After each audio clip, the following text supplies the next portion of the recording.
नमस्कार दोस्तों, स्वागत है आपका हमारे इस चैनल धूप धुनुषी आरती में। दोस्तों देख पा रहे हैं आप, ये जो है ये कोशा की कोशा है और इसमें जैसे कि कुशी भी रहता है। तो ये देखिए ये कुशी है। मैं यहाँ पर अभी कुशी नहीं रख रहा हूँ, मैं बाद में इसके बारे में बताऊँगा आपको। पर आज मैंने कोशा कुशी क्यों लिया है?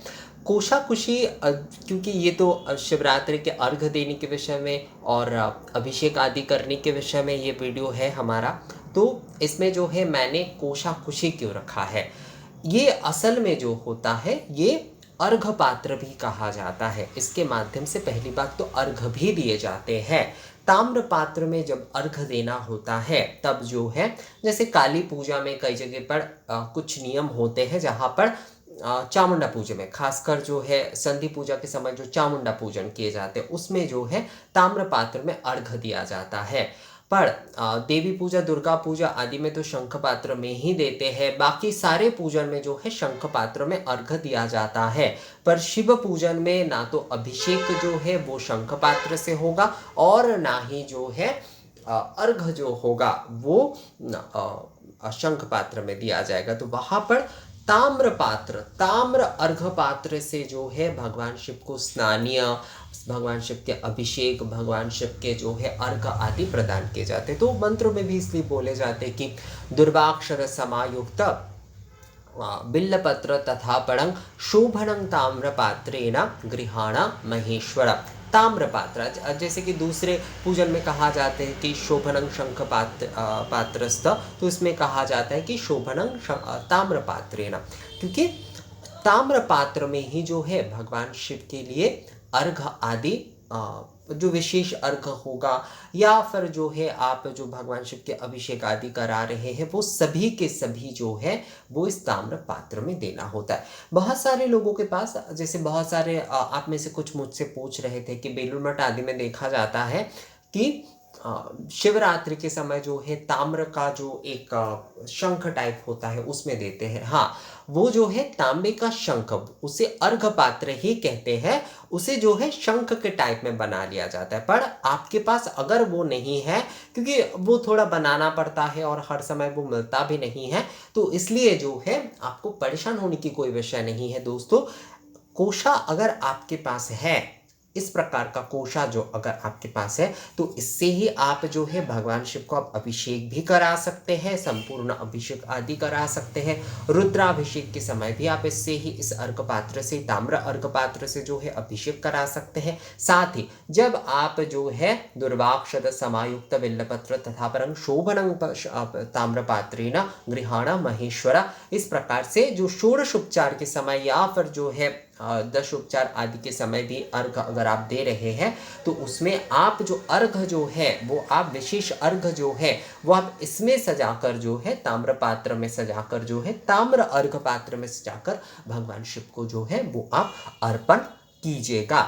भगवान शिव की पूजा में हमेशा जो है ताम्र पात्र में ही अर्घ और अभिषेक दिया जाता है। और ये जो है इसे आचमनी पात्र के रूप में भी इस्तेमाल किया जाता है और जब एकल में इस्तेमाल कर रहे हैं। इसके साथ देखिए ये केवल कोशा है, या फिर मान लीजिए कि आपके पास कोशा नहीं है, बहुत सारी जगह पर कोशा नहीं मिलता है, पर ये छोटा वाला कुशी आपको मिल रहा है, तो इससे भी इसे जब एकल रूप से इस्तेमाल किया जाएगा तो ये अर्घ पात्र के रूप में इस्तेमाल होता है। वैसे तो इसे सामान्य अर्घ कहा ही जाता है, अर्थात कोशा कुशी जो है जब एकत्रित रूप से जो आचमन आदि जो सामान्य अर्घ स्थापन होता है, आचमन के जो भी मतलब आचमन क्रिया के लिए जो गंगे च यमुने चैव कह के जो है जो स्थापित किया जाता है, आपने देखा ही होगा दुर्गा पूजा के समय भी मैंने कोशा कुशी स्थापन आदि किस प्रकार से करते, तो वो सामान्य अर्घ होता है। तो अर्घ पात्र सामान्य अर्घ जब हो रहा है तो उसमें इन दोनों की जरूरत होती है। पर जब ये एकल रूप में इस्तेमाल कर रहे हैं तो भगवान को जो उपचार के जो है हम जो अर्घ दे रहे हैं, विशेष अर्घ जो है तो वो इसमें दिया जाता है। चाहे आप केवल इसमें दे सकते हैं, चाहे आप जो है केवल इसमें दे सकते हैं। इसके माध्यम से भी जो है अगर आपके पास छोटे केवल यही है तो इसमें भी जो है आप जो है दुग्ध अभिषेक आदि सभी कुछ करा सकते हैं। और जब आप जो है अर्घ की वस्तु रखेंगे तो आपको इसमें जल रखना है, सुगंधित जल इसमें रखना है, चावल इसके यहाँ पर रखना है, और यहाँ पर जो है बिल्वपत्र, दुर्वा आदि पुष्प आदि जो है आपको यहाँ पर सजा देना है। और उसके बाद जो है इस प्रकार से लेकर जो है आपको अर्घ प्रदान कर देना है।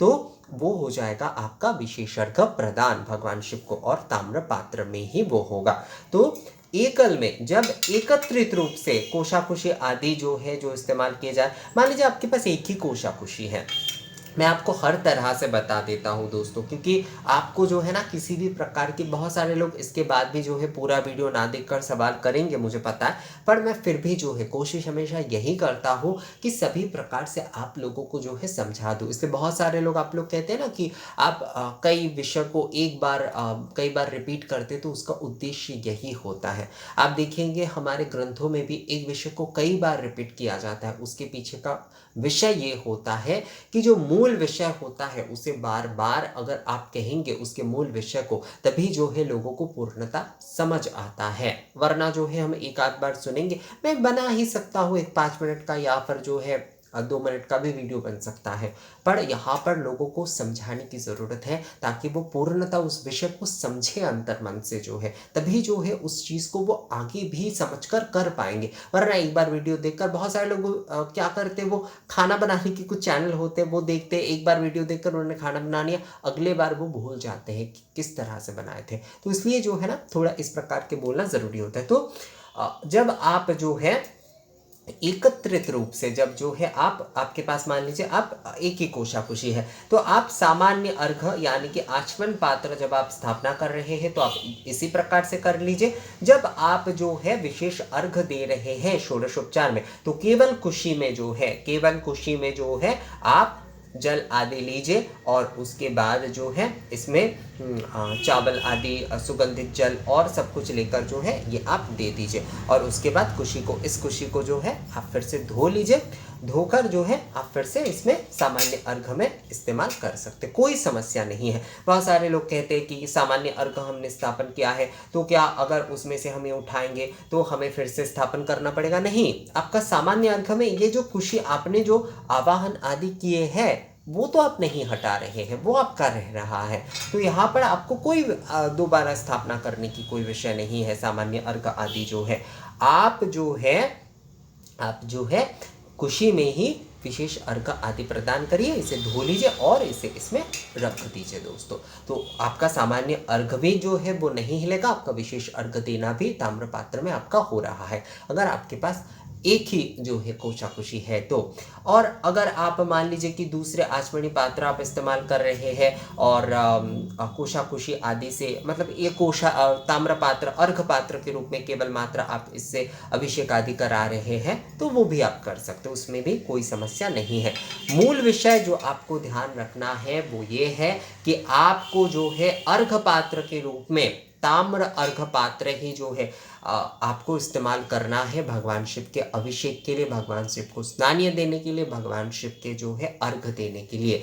चाहे आपके पास ये केवल मात्र एक ही रहे, मतलब ये अगर आपके पास है तो बहुत अच्छा है, इससे ज़्यादा मात्रा में हो जाता है। और अगर आपके पास ये नहीं है, केवल मात्र ये है, एक जन ने मुझे कहा कि उन्होंने ये 2 वाला खरीदा है, मुझे नहीं पता, शायद वो अर्घ पात्र या पर इस प्रकार का ही कुछ होगा, उसके लिए वो इस्तेमाल करना चाहते हैं। तो हाँ, ये जब एकल में हो रहा है तो ये विशेष अर्घ के लिए आप कर ही सकते हैं, कोई समस्या नहीं है। या फिर ये भी है तो आप कर ही सकते, कोई समस्या नहीं है। ये अर्घ पात्र जब दोनों एक साथ हो रहा है तो सामान्य अर्घ हो रहा है, जब एकल में हम दे रहे हैं तो वो विशेष अर्घ के लिए हो रहा है। और अभिषेक आदि जो है वो भी आप इस ताम्र पात्र में करा सकते हैं। तो ताम्र की शंख आदि वो सब देखकर परेशान मत होइए, आप जो है भगवान शिव को अर्घ, स्नानीय, अभिषेक सभी कुछ जो है आप इस प्रकार से कोशा में, केवल कोशा में या फिर केवल कुशी में जो है आप कराइए दोस्तों।